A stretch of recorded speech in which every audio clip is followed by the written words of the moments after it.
I've been waking up every morning with this really weird feeling of shame. It's like all I can do is look around and see the list of things that I have started and never finished. All around my apartment, there's just projects that I started a year ago or 2 years ago, and I start things and I don't finish them. And I guess I never really noticed that before, but for some reason this week, it's the first thing that I'm thinking about, and it's just giving me this weird sense of shamefulness. I have the canvas I never finished painting.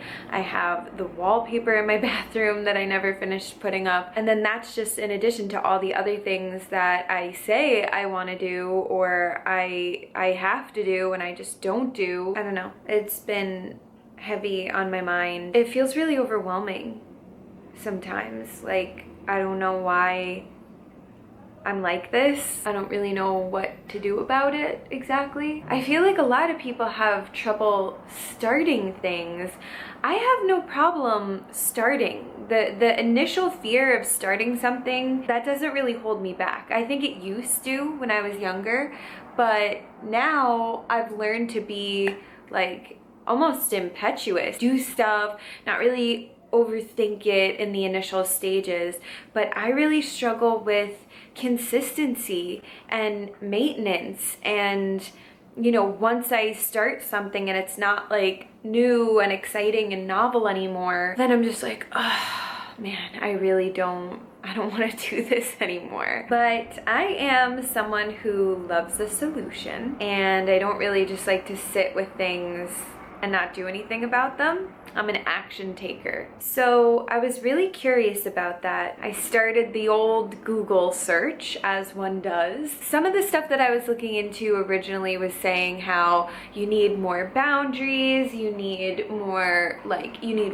rules, you need things to restrict you because it can be the overwhelm of insurmountable choice that keeps you from finishing things. So maybe it's like a deadline or, you know, a time restriction or something like that. I do find that that works for me sometimes, but then other times that's definitely not it. It's almost like a form of self-sabotage because I'll just ignore the boundary. So what's that about, you know? Anyway, I found this woman, Lahey, I think is her name, and I have to sneeze.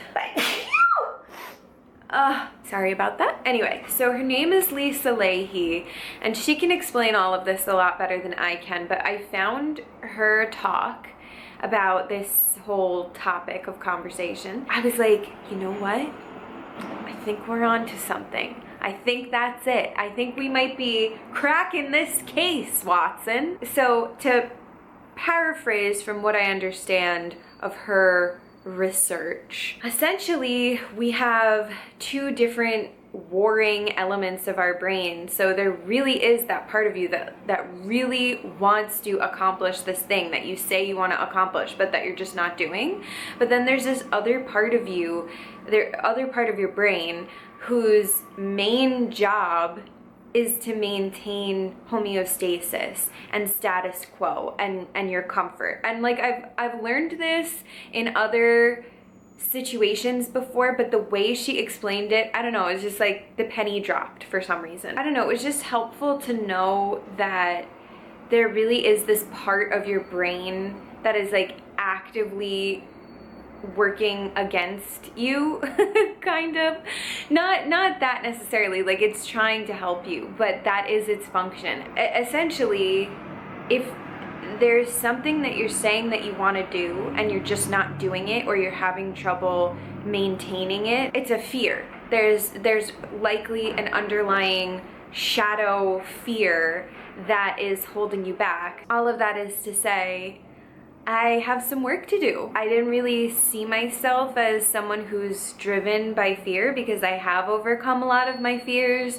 I've overcome stage fright. I have overcome the fear of being too late to dance. I've done a lot of the things that I said that I wanted to do. So that's why I found it really curious why I just can't keep up with these other things. And I feel like it's more than overwhelm. Well, I should say that is a part of it. like overwhelm is definitely a part of it, because I think I also take too much onto my plate a lot of the time. So I have some work to do there, but I have been trying to work on that. So I don't like that. That's why I don't really understand, you know, what is happening inside my head that just makes these little tasks feel like climbing a mountain. Like, it's not that big a deal, just text your friends back. But it stresses me out to no end. I just look around sometimes and I see all the things that I have to do, all the things that I have to finish, all the things that I have to start, and it just makes me want to like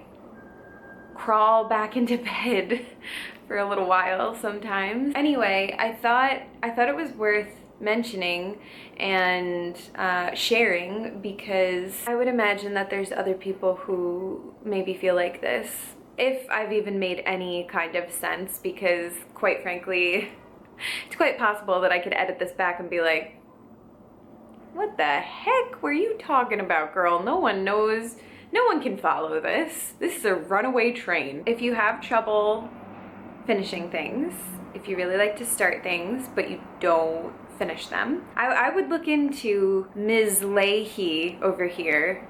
I think that's how you pronounce her name, because she had some really interesting things to say. It's crazy that we don't learn this stuff. Like, why are we not being educated on these major malfunctions of our brain? Like, I have to do this independent research. This would have been really nice to know for, you know, the 20-something years of my life that this has been kind of sabotaging many of my efforts. But here we are. That's why I figure pass it along to you. Lift each other up, you know? Let's elevate. Anyway, I have dance today, so let's get ready. I have been doing this ballet workshop, which I mentioned in one of my last videos. I've been doing a ballet and a burlesque workshop, which has been really fun. So today I'm going to ballet, and it's been such a great experience. I talk more about why I really like beginner workshops in that other video, so I'll leave that in the description. And I'll also leave the video that I was referencing about the brain and, you know, limiting beliefs and all of that. So hopefully that helps you. But anyway, I am going to get ready for ballet. I just really, really love this workshop that I'm in. I love the teacher, and she has told me on many an occasion that I have very nice ballet feet. I don't want to brag, but you know, I always had a feeling that my feet were the best part of me. I'm learning so much, but it is crazy, I'll tell you this. It's crazy the difference of energy in like my burlesque workshop versus my ballet workshop, because in the burlesque workshop, everyone is laughing, everyone's talking, everyone is like filming themselves, and like no one is shy there. In ballet, oh my God, you can hear a pin drop when you walk into that room. Everyone just sits there like, we will not move until we have been given instruction to move. I find that kind of funny. That's one thing I've learned throughout my dance journey, is that different styles have different like cultures surrounding them. So yeah, I like to dip a toe into different styles because I am too unhinged to only be in ballet all the time, where it's like prim and proper and rules and restrictions. I like to just strip down every now and again and shake my booty. Anyway, that is quite enough. We're going to a weird place, so let's get ready for ballet. I don't know about anybody else, but I am a fan of tights on the outside. I like anything that lengthens my lines, you know? When you have the body of a corgi, you take all the help you can get. These are my all-time favorite trash bag pants. My sister actually got these for me for Christmas. I think the company is called Worldwide Dance. They're so cute. I love the pastel pink color. Should we do a little shrug? It's nippy out there. It's nippy in here, honestly. Cute. I've still yet to figure out exactly how to do my ballerina bun. It's not really that I haven't figured it out, it's more that I haven't even really tried to figure it out. Every day I'm going to ballet, I start getting ready too late, and then I'm like, I don't have time to figure out this magical bun that stays in my head, so I kind of just do whatever I can do, tie it up, keep it secure with like hope and prayers. Usually it stays fine. It looks kind of ridiculous a lot of the time, but you know, it's not that serious, so it's usually fine. But one of these days I do need to actually figure that out and dedicate the proper time to it. We have water, we have my overflowing dance bag, my little slippers are in here. We're good to go.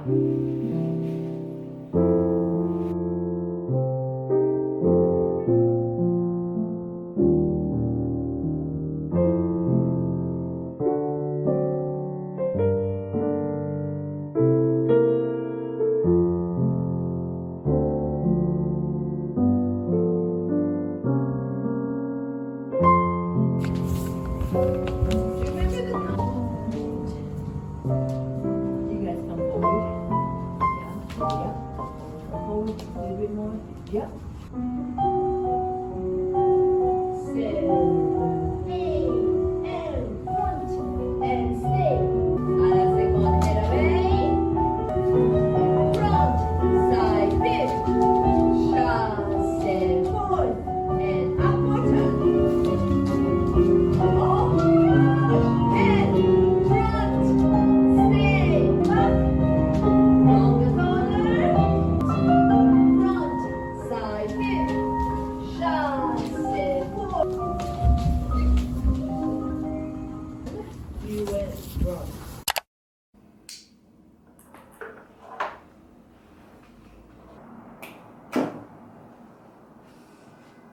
I really don't know why this camera is making everything so yellow, but I am home now, having a glass of wine as I edit up this vlog. Jeff has been meal prepping a bunch. We should have all of our food for the week, and now I'm just gonna relax and get cozy. I really love my teacher though, because she is just so positive. She's such a ray of sunshine. I love her teaching style. She's a really incredible woman too, because she was telling us this story about how she got into a car crash and almost died, or a car hit her and she almost died, and she went right back to dancing almost immediately, even though she was like almost fully debilitated and all she could move was her arms. She went back to the studio. She just wanted to be in the studio and moved whatever she possibly could. I thought that was so inspiring, and it really makes you think, why are we holding ourselves back? You know, if you know my story, you know that I held myself back from dancing for a really long time because I was telling myself I was too late. I was very discouraged from a teacher, and it really hindered me from expressing myself in this way. And then you hear a story like that and it's like, man, you know, you gotta just keep going. You gotta just keep making it happen. I really love inspiring stories like that. But anyway, I'm gonna get cozy now. Probably just gonna relax with some dinner, with a show, just wind down time, you know? Oh, I think I want to do a little bit of reading. I have this really nice book called Serenade by Toni Bentley, and she's a ballerina, and her story is really, really interesting. A friend of mine gave it to me for my birthday, so it's just one of those nights where I kind of want to relax. I love nights like this where there's just like no obligations.